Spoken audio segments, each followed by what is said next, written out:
एक दिना की बात सखी सुनो,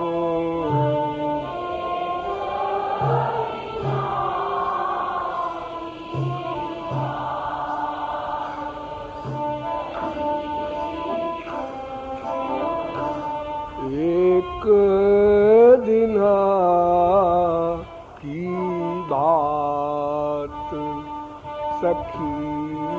सुनो,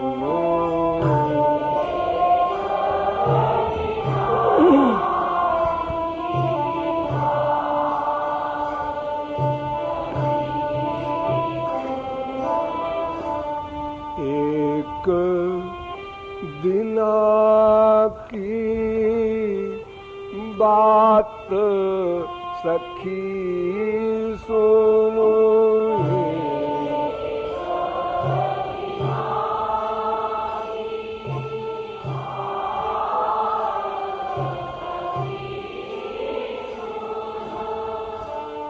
एक दिना की बात सखी सुनो,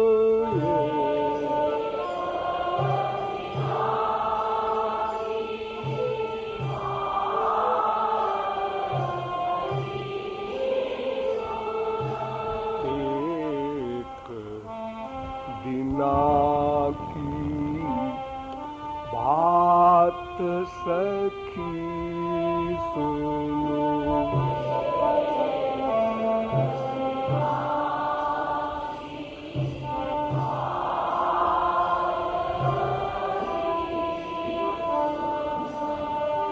एक दिना की बात सखी सुनो,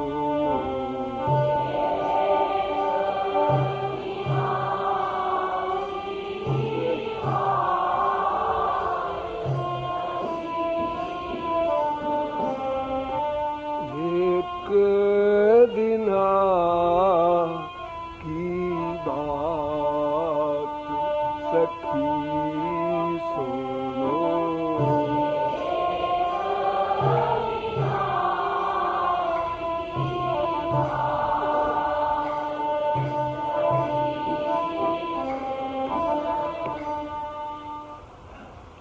एक भाग्यशाली जीवात्मा परमात्म मिलन की बात अपनी अंतरंग सखी को बता रही है। अर्थात एक ब्रजांगना अपनी अंतरंग सखी से बताती है कि अरे सखी, एक दिन की बड़ी प्राइवेट बात है और तू मेरी प्राइवेट सखी है, इसलिए बता रही हूं। और वो इतनी बड़ी बात है कि उससे बड़ी बात न पहले कभी हुई है और न आगे कभी होगी। इतनी इंपॉर्टेंट बात है। हाँ सखी, क्या बात है? मैं यमुना स्नान करने गई थी। ये तो कॉमन बात है, रोज यमुना स्नान करने तू जाती है। हाँ सखी, लेकिन जिस दिन की बात मैं कर रही हूं उस दिन यमुना स्नान के लिए गई और वहां मैंने एक लड़का देखा। श्याम रंग का एक लड़का था वहां खड़ा, उसको हमने देखा। और क्यों देखा? ऐसा कोई रीजन नहीं था देखने का। ना राग से देखा, ना द्वेष से देखा। संसार में कोई भी कहीं जाता है तो रास्ते में जो लोग मिलते हैं उनको भी देखता जाता है। जहां पहुंच जाता है वहां भी अगर कुछ लोग खड़े हो तो उनको भी देखता ही है। उनसे कोई संबंध नहीं है, फिर भी स्वभाव है, आंख है, मन है, बुद्धि है, तो अपना वर्क तो वे लोग करेंगे ही। अब वो देखने के बाद रिएक्शन अच्छा हो, बुरा हो, कुछ न हो, ये बात अलग है। तो सखी मैंने वहां श्याम सुंदर को देखा। उस सखी को भी ये बीमारी लग चुकी थी। उसने कहा मन में मैं सब समझ गई। जब तूने उसको देखा तो आगे नबी बताए तो मैं सब समझ गई। वो सांवला सा जो लड़का तूने देखा है ना, उसकी बीमारी हमको भी लगी है। मैंने तुझको बताया नहीं कि ऐसी बातें क्यों बताऊं, लेकिन अब तू बता रही है तो मैं समझ गई, क्योंकि मेरा अनुभव है। ये जीवात्मा का परमात्मा से जो मिलन होता है, इस मिलन के बाद का जो अनुभव है वो बड़ा विलक्षण होता है। आप लोग समझ नहीं सकते, इसलिए बताना व्यर्थ है। और अगर सुनने चाहते हैं थोड़ा सा बता देते हैं। संयोग और वियोग, प्रत्येक शब्द पर ध्यान दीजिएगा। संयोग और वियोग दोनों में संयोग का अनुभव होना। नंबर 2, संयोग और वियोग दोनों में वियोग का अनुभव होना।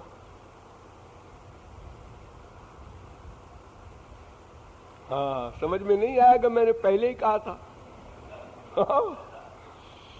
आप लोग कोटेशन भले ही याद कर ले, सुन ले। संयोग में तो संयोग का सुख मिलता है, ये तो गधा भी जानता है। आप लोग भी माँ से, बाप से, बेटे से, बीवी से, संसारी पदार्थों से प्यार करते ही हैं, और उन वस्तुओं की प्राप्ति होने पर सुख मिलता है। और नश्वर सुख सही, क्षणिक सुख सही, सात्विक सुख सही, मिलता तो है कुछ। लेकिन ईश्वर प्राप्ति के बाद श्याम सुंदर के वियोग में भी संयोग का अनुभव होता है। इसलिए बड़े बड़े महापुरुष वियोग को श्रेष्ठ मानते हैं। संगम विरह विकल्पे बारमिह विरहो न संगमस्तस्मात् संगे सैह तथैकस् त्रिभुवनमपि तन्मयम् विरहे। बल्कि संयोग को नंबर 2 देते हैं और वियोग को नंबर 1। क्यों? इसलिए कि संयोग में तो हमारा प्रेमी एक स्थान पर दिखाई पड़ता है, सामने बैठा है, खड़ा है। इधर देखा तो हमारा बेटा नहीं, हमारा प्रियतम नहीं, इधर देखा इधर भी नहीं, सामने बैठा। लेकिन वियोग में सर्वत्र वही दिखाई पड़ता है। जगत प्रेम में भी होता है, इतना प्रेम आप लोगों का संसार से नहीं है, और वहां आइडिया मात्र है, क्योंकि वहां फैक्ट नहीं हो सकता। श्याम सुंदर तो सर्वत्र व्यापक भी है, नंबर 2 सर्वांतरयामी भी है, नंबर 3 सर्वद्रष्टा भी है, नंबर 4 सर्व साक्षी भी है। इसलिए वे सब जगह खड़े हुए आपको प्रत्यक्ष दिखाई पड़ेंगे। लेकिन संसारी प्यार जो आप करेंगे, माँ से, बाप से, बेटे से, स्त्री से, पति से, तो आप पराकाष्ठा पर पहुंच जाएं अगर समाधि में भी, तो वो बेचारा अल्पज्ञ है, असमर्थ है, एक देशीय है, वो सर्वव्यापक कैसे बन जाएगा?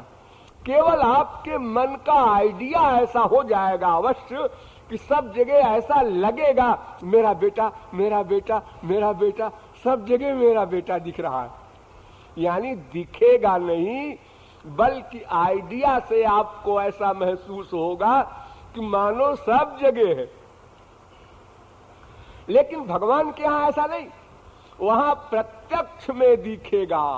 बाटन में, घाटन में, बीथिन में, बागन में, वृक्षन में, बेलिन में, वाटिका में, वन में, दरन में, दीवारन में, देहरी दरीचन में, हीरन में, हारन में, भूषण में तन में, गोकुल में गोपिन में, गायन में गोधन में, याही ब्रजमंडल के रेणु में कन में, जहां जहां देखो देखो तहां श्याम ही दिखाई देत। सूरदास ने कहा है ना, जित देखूं तित श्याम मई है, सिया राम मैं उमाज राम चरण रत, विगत काम मद क्रोध, तो निज प्रभु माया देखहि जगत। आप लोगों ने सुना होगा, हनुमान जी को मां जानकी ने एक हार दिया, हनुमान जी उसके मोतियों को तोड़ तोड़ कर देख रहे थे। तो किसी ने पूछा कि आखिर बंदर तो बंदर अपना स्वभाव नहीं छोड़ता, जगदम्बिका मां ने दिया प्रसादी में और उसको तोड़ रहा है, क्यों हनुमान जी ये क्या कर रहे हो? मां का दिया हुआ प्रसाद है। हाँ है तो, लेकिन मैं देख रहा हूं इसमें मां है कि नहीं। सीताराम इसके अंदर है कि नहीं? अगर नहीं है तो ये तो मटेरियल लक्ष्मी है,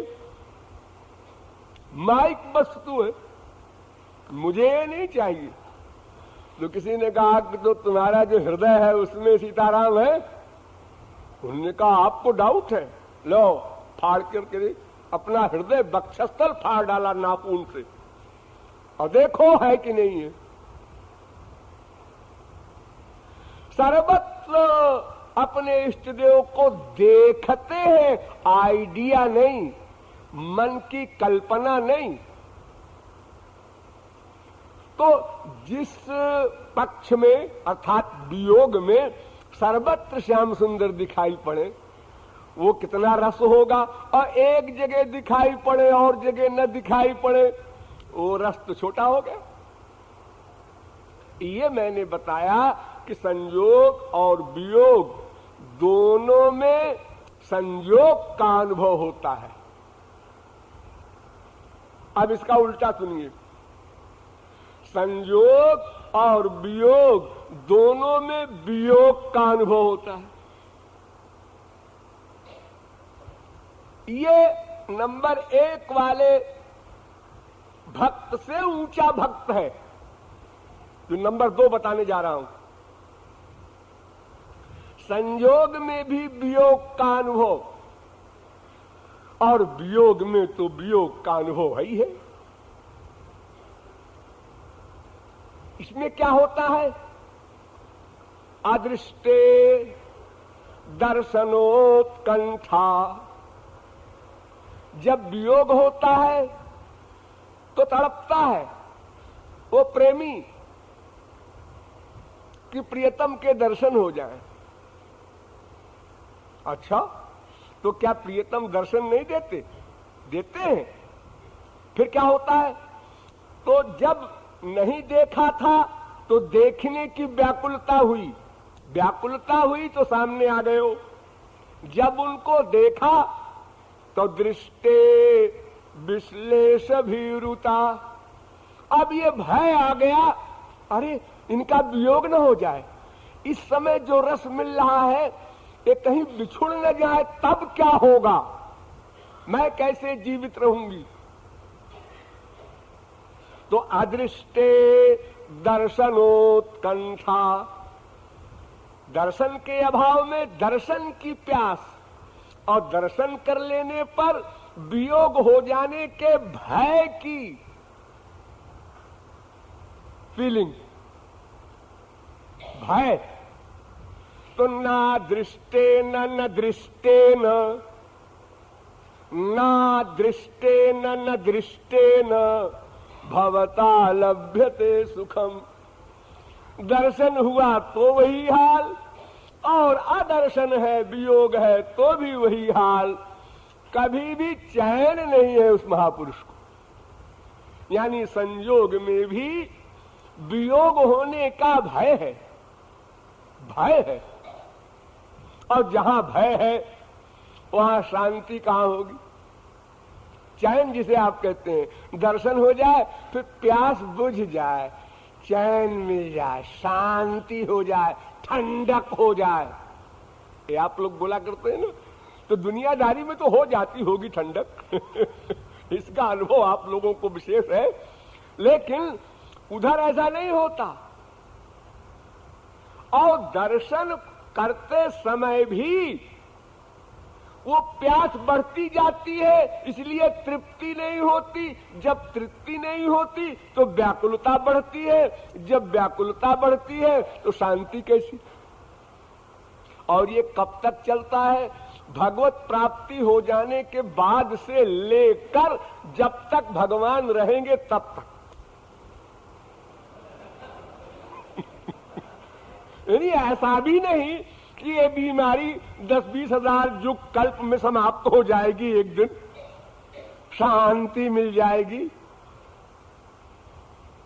अगर आपको शांति लेना है तो ऐसा कीजिएगा कि जब भगवान सामने आवे तो कह देना, हमको महाराज कैवल्य मुक्ति दे दो, हम शांति चाहते हैं तो कैवल्य मुक्ति में अशांति रहती ही नहीं। क्यों? वहां मन ही नहीं रहता, केवल पर्सनैलिटी रहती है, सत्ता रहती है, तो ब्रह्म में लीन हो जाती है। झगड़ा खत्म, न बांस रहे न बांसुरी बजे।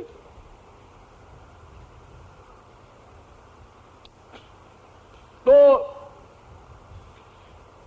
इस गोपी का श्याम सुंदर से जो मिलन हुआ है, उस मिलन में 2 कक्षाएं हैं।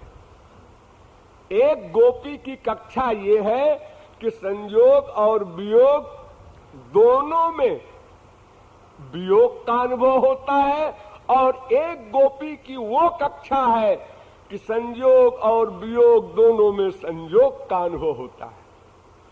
लेकिन जिसको वियोग का अनुभव होता है वो कक्षा श्रेष्ठ है। एक किशोरी जी की अवस्था है, ललिता विशाखा की अवस्था है, ये महाभाव क्लास के महापुरुषों की अवस्था है, अन्य गोपियों की नहीं है। गोपियां भी 2 प्रकार की थीं। ललिता विशाखा वगैरह का क्लास ये था, श्याम सुंदर को देख लिया बस। और जो उनसे नीचे कक्षा की गोपियां थीं, वो देखने से उनकी तृप्ति नहीं होती, वो स्पर्श भी चाहती हैं। ये नंबर 2 की गोपियां। ये जो ब्राह्म स्पर्श है, श्याम सुंदर का आलिंगन, ये जो गोपियां चाहती हैं, इन गोपियों को महाभाव की अवस्था नहीं मिलती। इसलिए ये ललिता विशाखा आदि की अनुचरी बनकर रहती हैं। बड़ी बारीक बात है उस गवर्नमेंट की। आप लोग तो मोटी मोटी बात समझिए कि वो गोपी कहती है कि मैं यमुना स्नान करने गई थी तो वहां मुझे श्याम सुंदर मिले, मैंने उनको देखा। वो कैसे लगे देखने पर सखी? सखी ने पूछा। ये मैं बता नहीं सकती। क्यों? मैं तेरी प्राइवेट सखी हूं। फिर तूने ये बातें क्यों शुरू की कि सखी सुन एक दिन की बात? अरे जब बताना नहीं है तो सब रखती गोल। नहीं सखी, बताना तो चाहती हूं लेकिन बता नहीं सकती। क्यों? इसलिए कि कोई शब्द ऐसा नहीं है जो प्रेम को बांध ले। अरे जहां बुद्धि नहीं वर्क करती वहां शब्द की गति क्या है? ये तो शब्द वाणी का विषय है। इससे परे मन, उससे परे बुद्धि। तुलसीदास ने बड़ी मोटी सी बात लिखी है, आप लोगों ने सुना होगा। गिरा अनयन नयन बिनु बानी। आंख के जबान नहीं है, जबान को आंख नहीं है। जिसने देखा है वो बोल नहीं सकती, जो बोल सकती है उसने देखा नहीं। लेकिन ये तो छोटी सी बात है, तुलसीदास जी ने लिख दी है, ठीक है। मैं तो इसके आगे बोलता हूं। आप लोग रसगुल्ला खाए हैं? हाँ खाए हैं। कहां रखा उसको रसगुल्ले को सबसे पहले? जबान पर। अच्छा आप जबान से बताओ रसगुल्ला कैसा होता है। ये आंख का विषय नहीं है रसगुल्ला, रसना का विषय है। रसना से रसगुल्ला खाया, रसना से बताओ कैसा है। भगवान को छोड़ो, कैसा है? मीठा है। ये मी और ठा, ये दो शब्द से नीम के कीड़े को कैसे अनुभव में आएगा कि क्या होता है मीठा। अगर कोई पेड़ा खाए हो, बर्फी खाए हो, चीनी खाए हो, गुड़ खाए हो, तो कुछ आइडिया लगावे कि भाई जो तुम गुड़ खाए हो ना, उसका 150 गुना रसगुल्ला मीठा होता है, 100 गुना होता है, गणित लगावे कुछ। लेकिन नीम के कीड़े को समझाया कैसे जाए। नीम का कीड़ा तो नीम ही खाता है, उसी में रहता है 24 घंटे। वो चीनी या मिठाई की कोई चीज का कभी अनुभव ही नहीं करता, उसको बोध कैसे होगा। तो जब रसना से खाया हुआ रसगुल्ला उसका निरूपण नहीं हो सकता, तो आंख से देखे हुए रसगुल्ले को रसना क्या बताएगी। फिर इंद्रिय मन बुद्धि से परे और परमहंसों को भी जो अप्राप्य है सौंदर्य रस, मुक्ता नाम सिद्धा नाम नारायण परायण सुदुर्लभ प्रशांतात्मा कोटिस्वपि महामुनि। करोड़ों परमहंसों में किसी एक को श्याम सुंदर के दर्शन का भाग्य प्राप्त होता है। एक बार नारद जी ब्रज में गए और वहां के रस में निमग्न हो गए। निमग्न होने के बाद रोने लगे। तो एक गोपी ने पूछा, बाबा जी तुमको श्याम सुंदर का यहां अनुभव नहीं हो रहा है, क्या रो रहे हो? ये वियोग के आंसू क्यों है तुम्हारे, दुख के आंसू क्यों है? नारद जी ने कहा, मैं ये सोच के रो रहा हूं देवी कि ये जो बड़े बड़े परमहंस लोग हैं, इनको विचारों को ये श्याम सुंदर का, किशोरी जी का ये श्याम गौर रस कभी न प्राप्त होगा। कितने अभागे हैं बिचारे, ये सोच कर रो रहा हूं। मैं भी ज्ञानी था, मैं भी परमहंस था, लेकिन कुछ कृपा कर दिया उन्होंने तो हमको सगुण साकार का सौरस्य मिल गया। लेकिन जो बिचारे मुक्त हो गए, जिनका लय हो गया, एकत्व हो गया ब्रह्म में, अब तो बिचारे वो लौट के आ नहीं सकते। तो श्याम सुंदर का सौरस्य क्या है, इसको तो श्याम सुंदर भी नहीं जानते, और कौन जानेगा। श्याम सुंदर कितने सुंदर हैं, किसी से पूछो कोई बता सकता है ना। श्याम सुंदर इतने सुंदर है कि श्याम सुंदर स्वयं अपनी सुंदरता पर मोहित हो जाते हैं। रिकॉर्ड।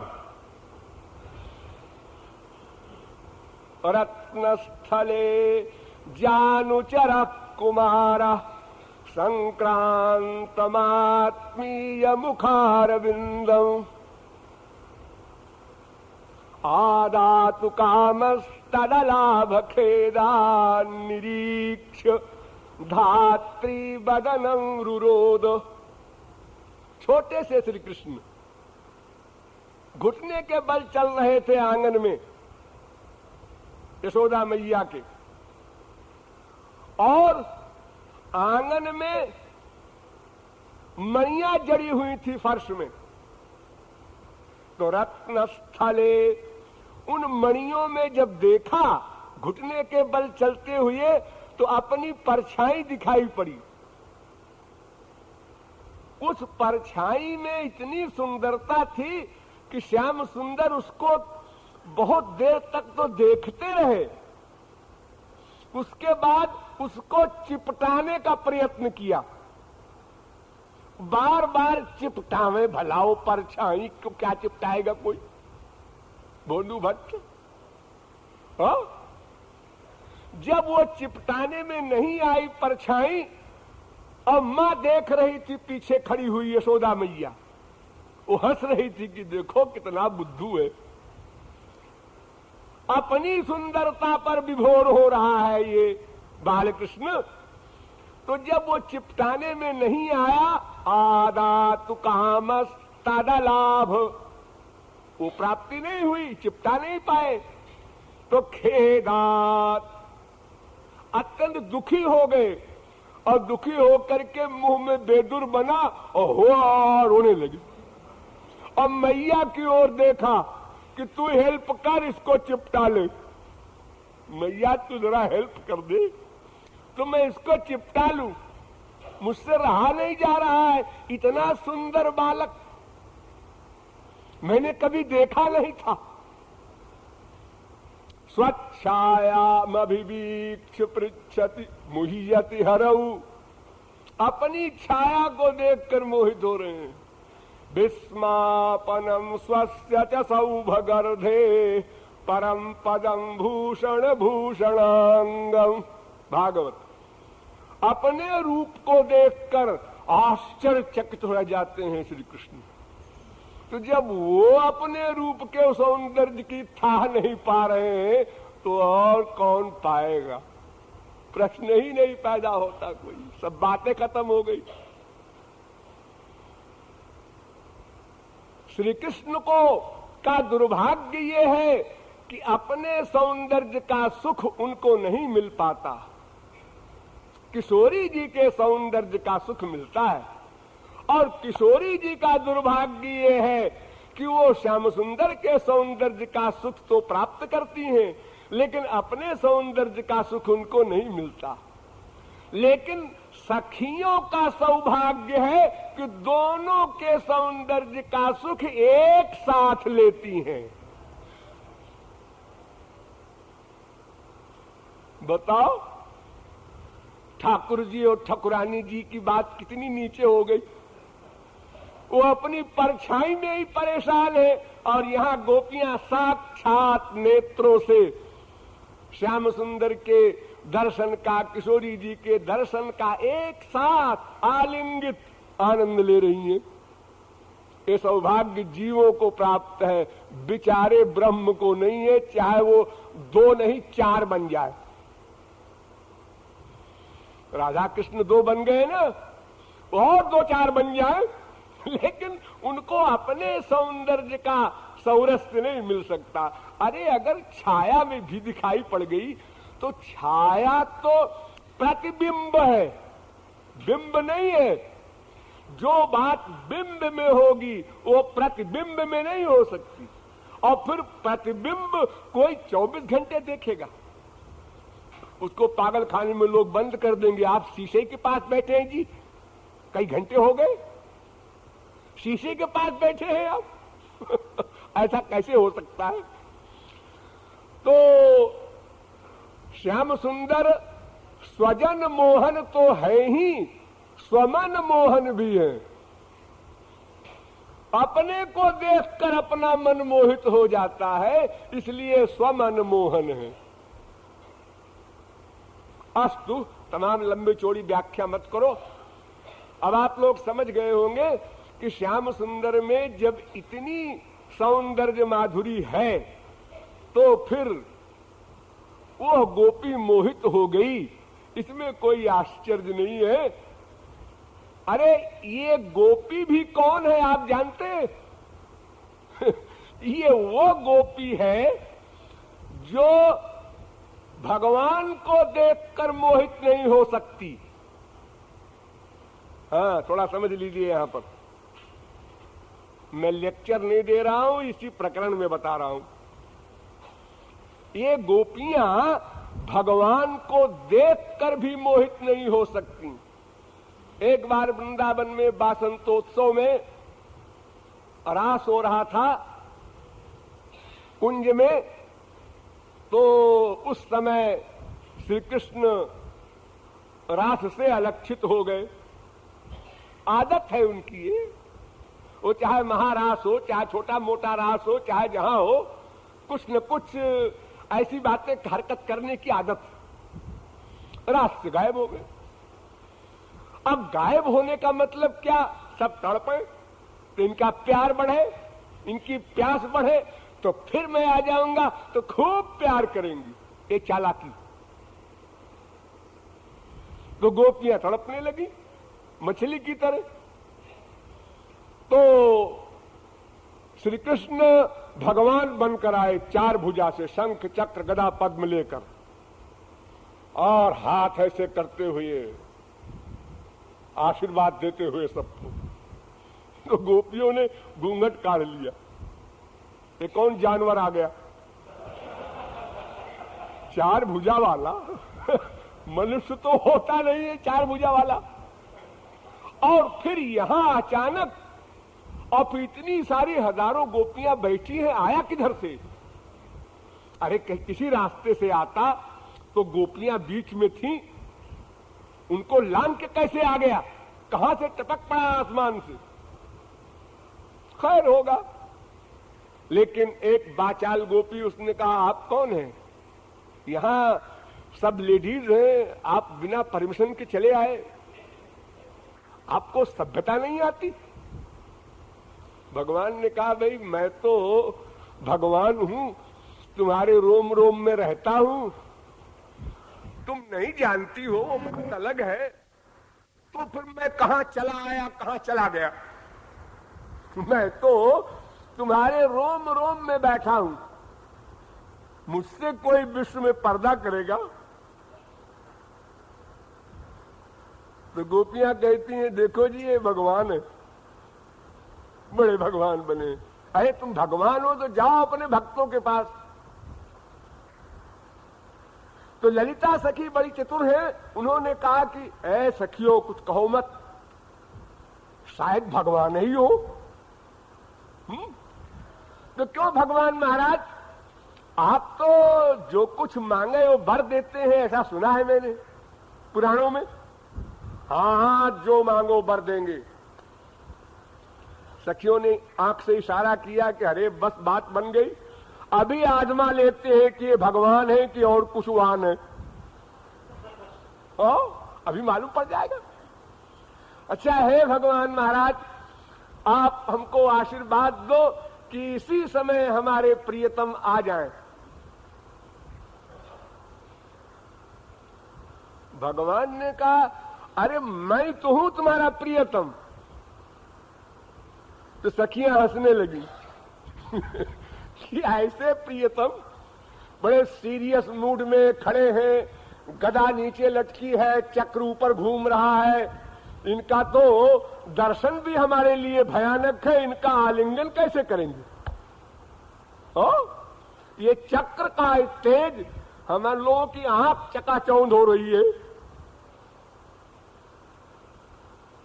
तो गोपियों ने कहा कि ठीक है आप वही होंगे, लेकिन हमको वे श्याम सुंदर चाहिए जो अभी यहां से चले गए, और या तो आप वर दीजिए या तो फिर आप कहिए मैं भगवान नहीं हूं। अब भगवान फंस गए।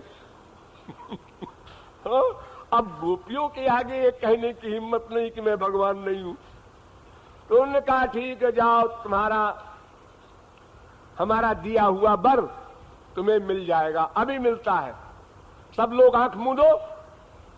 गोपियों ने आंख मूंद लिया 1 सेकंड को, और वहां आना वाना किसको था? वही तो थे नाटकधारी, श्याम सुंदर के रूप में आ गए। सखियों ने कहा सचमुच वो भगवान थे। तो श्याम सुंदर से कहती हैं अरे ओ कन्हैया, अभी भगवान आए थे। अच्छा भगवान कैसे थे भगवान?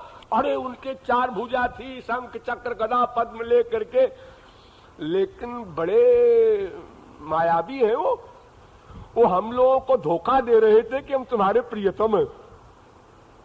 हम लोग धोखे में आने वाले नहीं। श्याम सुंदर ने कहा वो भगवान तो बड़े सुंदर हैं, तुम लोग उनको देखकर मोहित नहीं हुई?